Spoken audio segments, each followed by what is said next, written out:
बच्चों आज हम तुम्हें बताएंगे ट्रिग्नोमेट्रिक टेबल कैसे बनती है। ट्रिग्नोमेट्रिक टेबल बनाने के लिए हमें कैसे कैसे करना पड़ता है, ठीक है। Sine theta, cos theta, tan theta, cosec theta, sec theta और कोट थीटा, इसमें क्या क्या होता है, ठीक है। इसके मान कैसे निकाले जाते हैं और कौन सी चीज क्या क्या होती है, ठीक है। सबसे पहले हम टेबल बनानी ही सिखाएंगे, ठीक है। इसके लिए किसी को कोई दिक्कत हो तो बता देना, कोई गलती हो हमसे तो उसके लिए हम माफ कर देना, ठीक है। अब जैसे बच्चे ध्यान रखेंगे, जैसे हमारी ये साइन थीटा होता है, ठीक है। सबसे पहले sign theta, cos theta, tan theta, cosec theta और सेक थीटा और कोट थीटा। सभी बच्चे ध्यान रखेंगे। इसके लिए हमारा क्या होता है, ये हमारे क्या टेबल को अलग अलग बना लेंगे, ठीक है। 1 2 3 4, तो ये हमारे क्या 0 डिग्री, 30 डिग्री, 45 डिग्री, 60 डिग्री और 90 डिग्री, ठीक है। फिर हम इन्हें चतुर्थांश के माध्यम से सब कुछ बताएंगे, ठीक है।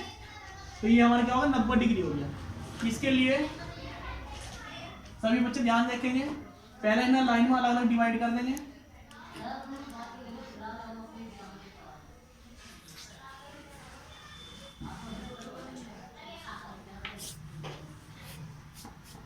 सभी बच्चों को दिख गया? देखो भाई बच्चों, सबसे पहले जब हमारा इससे क्या चतुर्थांश बनता है, इसमें क्या होता है, सबसे पहले हम यहां पर लिखेंगे 0 1 2 3 4। सब बच्चों को संख्या दिख रही है। इसके लिए हम क्या करेंगे, इसे 4 से डिवाइड कर देंगे, ठीक है। 4 से डिवाइड कर देंगे। सब बच्चों को दिख रहा? फिर इसे क्या करेंगे, हम इसे अंडर रूट के अंदर रख देंगे, ठीक है। सब बच्चों को दिख गया? अब 0 को हम 4 से भाग करेंगे, 0 को हम 4 से भाग करेंगे, ठीक है। 0 को जब हम 4 से भाग कर दिया तो हमारा क्या बन जाता है, 0 रहता है। और 0 को अंडर रूट से बाहर निकालने पर वो 0 ही रहता है, सही है। तो ये हमारा 0 आ गया। 4 को 0 से डिवाइड करो और अंडर रूट से बाहर निकालने तो 0 ही बन जाएगा, ठीक है। फिर इसके बाद जब 1 को अंडर रूट से बाहर निकालना तो 1 का अंडर रूट तो 1 ही होता है, तो इसका क्या हो जाएगा 1 हो जाएगा। और 4 का अंडर रूट क्या हो जाता है, 2 रहता है, क्योंकि 2 दूनी हमारा क्या होता है 4 होता है, ठीक है। लिख लेंगे। फिर इसके बाद 2 का 2, 2 दूनी 4, तो 1 को अंडर रूट से बाहर निकाल लेंगे तो 1 बन जाएगा। लेकिन 2 को अंडर रूट से बाहर निकाल लेंगे तो बाहर तो निकल लेगा नहीं, अंडर रूट 2 ही रह जाएगा, ठीक है। फिर हमारा क्या 3 को जब अंडर रूट से बाहर निकाल लेंगे तो बाहर निकल लेगा नहीं, तो वो अंडर रूट 3 ही हो जाएगा, ठीक है। 4 का अंडर रूट कितना होता है, 2 होता है, यहाँ पर 2 लिखेंगे, 4 ही कर, तो यहाँ का 1 का अंडर रूट 1 होता है। जैसा हमारे यहाँ मान निकल रहा है वैसे हम ऐसे के ऐसे ही रख के यहाँ पर रख देंगे, ठीक है। 0 तो 0 का 0, यो 1/2, यो हमारा क्या 1 अंडर रूट 2, यो क्या अंडर रूट 3/2, यो हमारा क्या 1। सब बच्चों को दिख रहा? तो हमारा क्या होता है साइन थीटा, साइन थीटा का जब जैसा मान पूरे आए निकले 0 से लगाकर 90 तक हमारे निकल गए। साइन 0 का मान 0 हो गया, साइन 30 का मान 1/2 हो गया, साइन 45 का मान 1/2 हो गया, साइन 60 का मान 3/2 और साइन 90 का मान 12। सब बच्चों को दिख गया? अब क्या होता है, जो मान हमारा साइन 90 का होता है वो मान हमारा कोस 0 का मान होता है। पूरा ऐसे ही से घुमा के लिख देंगे। ये हमारा 1 हो गया, ये हमारा 3/2 हो गया, ये हमारा 1/2 हो गया और ये 1/2 हो गया और ये 0। सब बच्चों को इतना दिख रहा? समझ में आ रहा? फिर इसके बाद कैसे करते हैं, टेन थीटा, इसका मान हम याद रख लेते हैं। तो टेन 0 का मान होता है 0, इसका मान होता है 1/3, इसका मान होता है 1, इसका होता है √3 और इसका होता है इनफाइनाइट। इसे कहते हैं अपरिभाषित, जिसे कहते हैं हम अनंत। सब बच्चों दिख रहा, दिख रहा? तो ये हम अनंत भी कह सकते हैं इसे, या इनफाइनाइट या अपरिभाषित, ठीक है। इतना पता चल गया। अब क्या होता, ये हमारा साइन थीटा, जो कोसेक थीटा होता है हमारा, कोसेक थीटा जो होता है वो होता है 1/sin थीटा। देखो कोसेक थीटा क्या होता है, 1/sin थीटा होता, तो 1/sin थीटा। तो इसकी वैल्यू इसमें जब चेंज करेंगे तो 0 का उल्टा हमारा इनफाइनाइट होता, इसका उल्टा 2 हो गया, इसका उल्टा अंडर रूट 2 हो गया, इसका उल्टा 2/√3 हो गया और इसका उल्टा 1 हो गया। सब बच्चों को दिख रहा? सही है, कोई दिक्कत तो नहीं है। इसके बाद cos थीटा का उल्टा होता है sec थीटा। sec थीटा हमारा जो होता वो होता 1 cos थीटा। सही है। sec थीटा कितना होता 1 cos थीटा। तो ये cos थीटा हमारा इसमें चेंज कर देंगे। तो cos थीटा एक के बाद उल्टा तो एक ही होता, इसका उल्टा क्या होता 2/√3, इसका उल्टा क्या होता हमारा 2/2, इसका उल्टा क्या होता 2 और इसका उल्टा क्या होता इनफाइनाइट। ऐसे बनाते हैं। इसके बाद बात चली हमारी tan थीटा की। तो cot थीटा में निकाला तो cot थीटा का मान क्या होता, cot थीटा होता हमारा 1/tan थीटा। सही है। तो इसी तरह हम इसे चेंज कर देंगे। तो 0 का उल्टा कितना हो जाएगा इनफाइनाइट हो जाएगा। फिर ये क्या हो जाएगा हमारा √3 हो जाएगा, इसका 1 हो जाएगा, इसका 1/√3 हो जाएगा और इसका उल्टा जब 0 का उल्टा अनंत होता था, अनंत का उल्टा 0 होता। ठीक है। इतना सब बच्चों को समझ में आ गया, कोई दिक्कत तो नहीं है। फिर इसके बाद अगर कोई हमारा नए क्रम से होता, बात चली हमारी चतुर्थांश की। अब इतना तो हमें पता चल गया। ठीक है। देखो ना, ध्यान देखोगे। ठीक है। जब ऐसा होता सबसे पहले हम क्या करेंगे, एक चतुर्थांश मांगे, क्योंकि हमें मान साइन 90 तक का पता, cos 90 तक का पता, tan 90 तक का पता। लेकिन इसके बाद अगर 360 तक का मान हम याद करते हैं, 360 तक का मान याद करते हैं, तो क्या होता है वो हम चतुर्थांश के माध्यम से बताते हैं। ठीक है। इसके के लिए क्या करते हैं हम, सबसे पहले एक क्या बनाएंगे चतुर्थांश। ये होता हमारा चतुर्थांश। देखो चतुर्थांश में क्या होता, हमें साइन 90 तक का पता चला या किसी भी चीज की वैल्यू 90 तक ही पता है, लेकिन हमें आगो को 180 का मान, 270, 360, 720 या कोई सा मान हमें कैसे पता चलता, इस बात का हम ध्यान रखेंगे। तो सबसे पहले देखो 0 डिग्री यहां से स्टार्ट हुआ 0 डिग्री यहां से, फिर यो कितना हुआ 90 डिग्री हो गया, यो 180 डिग्री हो गया, यो 270 हो गया। देखो और जब यो ऐसे करके ऐसे घूम रहा, फिर ऐसे घूम रहा आयो, फिर ये ऐसे घूम रहा और फिर ये ऐसे घूमेगा, तो 270 के बाद क्या होगा 360 डिग्री। मतलब जो 0 डिग्री का मान रहेगा वही 360 डिग्री का मान रहेगा। ठीक है। अब यो हमारा तुमने ये पढ़ा हो, तुमने इसे x कहते हैं, इसे x डैश कहते हैं, इसे y कहते हैं, इसे y डैश कहते हैं। ठीक है। तो यो और यो दोनों हमारा क्या रहता है प्लस प्लस का रहता, क्या रहता। तो इसमें जो वैल्यू बनेगी वो हमारी प्लस प्लस में बनेगी। सब बच्चों को दिख गया। फिर इसके बाद क्या करते हैं, ये हमारा प्लस रहता, ये हमारा माइनस रहता, तो ये माइनस कॉमा प्लस। सही है। फिर इसके बाद ये क्या, ये भी माइनस रहता और ये भी माइनस रहता, तो इसमें भी आंसर क्या आएगा माइनस और माइनस में। ठीक है। फिर बार यो हमारा माइनस और यो हमारा प्लस, तो ये माइनस और यो प्लस।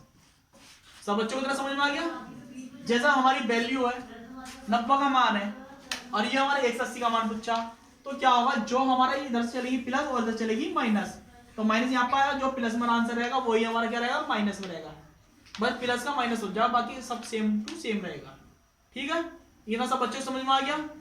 अब कर दूं इसे। अब देखो जरा ध्यान से, अगर इस तरीके का कुछ होता तो आगो कैसे करते हैं। ठीक है।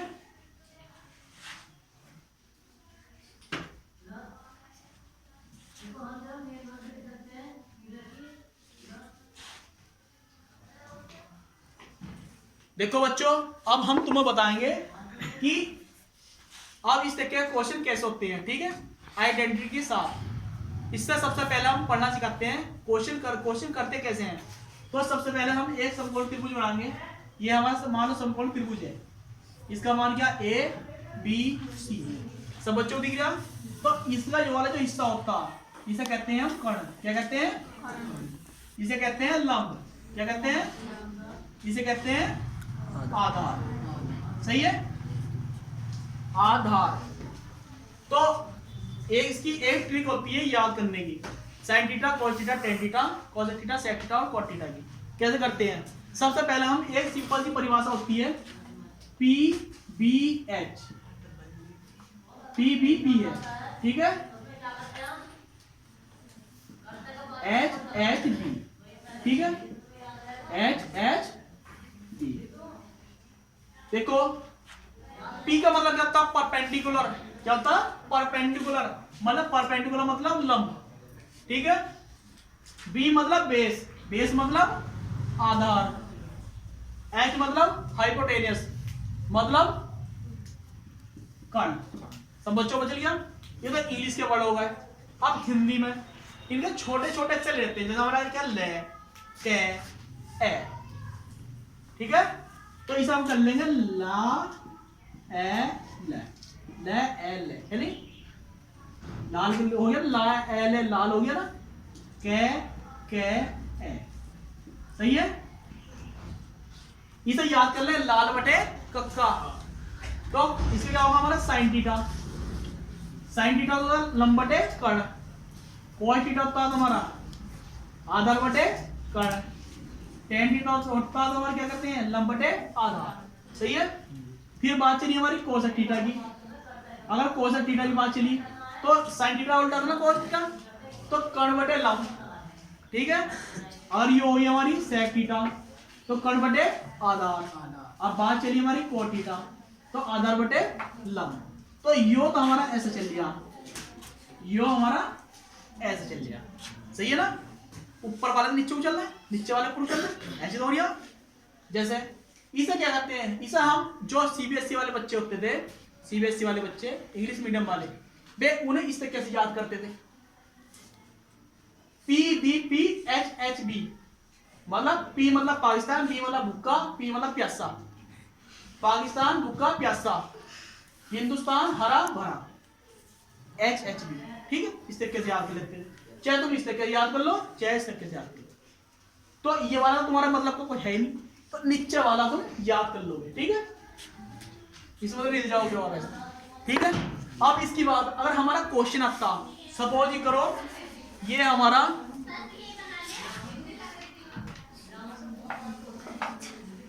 सपोज ये है हमारा 25 सेंटीमीटर, यो कितना हमारा 24 सेंटीमीटर।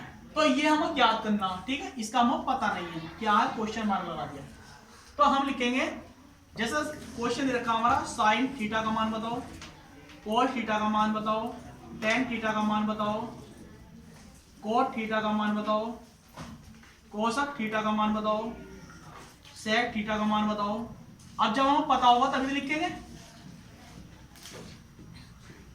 इसके लिए सबसे पहले क्या करना पड़ता, हमारा जो कर्ण का स्क्वायर होता, यहां पर बताएंगे हम, जो कर्ण का स्क्वायर होता वो लंब प्लस आधार का स्क्वायर होता, लंब प्लस आधार का स्क्वायर। सब बच्चों को दिया। तो कर्ण का स्क्वायर मतलब ये हो गया हमारा 25 का स्क्वायर, लंब मतलब 24 का स्क्वायर, और आधार हमें पता नहीं है, ठीक है, आधार का स्क्वायर। तो 25 का जब स्क्वायर करते हैं तो 25 की गुणा 25 से करते हैं, वो बन जाता हमारा 625। क्या बन जाता, 24 की गुणा जब 24 से करते हैं तो वो बनता 576। क्या बनता 576 प्लस आधार का स्क्वायर। अब ये 625 तो हमारा ऐसे ही रहेगा, ये 576 जब इधर होता ना बराबर से, जब इधर पहुंचता तो माइनस में पहुंचता, कैसे पहुंचता, तो ये 576 हमारा इधर हो गया, ये हो गया हमारा आधार का स्क्वायर, सही है। सब बच्चों को दिख गया। तो 6 से 25 में 576 घटाते हैं तो हमारा आंसर आता 49, क्या आता, ये आधार का स्क्वायर। सब बच्चों को दिख गया। अब जब इसका स्क्वायर खत्म करेंगे तो ये 7 चलता और आधार का स्क्वायर होता, तो आधार हमारा कितना आ जाता 7 सेंटीमीटर आ जाएगा। आधार कितना आ गया हमारा 7 सेंटीमीटर। तो ये जो आधार निकल गया है ये हमारा कितना आया 7 सेंटीमीटर, ठीक है, 7 सेंटीमीटर। इतना समझ में आया सब बच्चों को, कोई दिक्कत तो नहीं है। अब इसके बाद साइन थीटा क्या आता है, साइन थीटा होता है लंब बटे कर्ण। लंब कितना हमारा 24, कर्ण कितना हमारा 25, तो 24 बटे 25। फिर इसके बाद चलिए cos थीटा। cos थीटा क्या हमारा आधार बटे कर्ण, आधार कितना 7 और कर्ण कितना 25, तो 7 बटे 25। फिर बात चलिए हमारी tan थीटा। tan थीटा कितना हमारा लंब बटे आधार, लंब कितना 24, आधार कितना 7, ये आंसर आ गया। बात चलिए हमारी cot थीटा। cot थीटा क्या हमारा आधार बटे लंब। आधार कितना 7, कण कितना बोल आधार बटे लंब 7/24। ठीक है। इसके बाद चलिए हमारे cos थीटा, कण बटे लंब। कण कितना हमारा 25 और लंब कितना हमारा 24। इसके बाद चलिए sec थीटा। sec थीटा क्या हमारा कण बटे आधार। कण कितना हमारा 25 और आधार कितना हमारा 7, तो 25/7। अब बताओ सब बच्चों को समझ में आ गया। ट्रिग्नोमेट्री के सबसे बेसिक क्वेश्चन है, जिस पर यह क्वेश्चन समझ में आ गए तो समझ लो उस पर ट्रिग्नोमेट्री आसानी से हो जाएगी। ठीक है, ठीक है।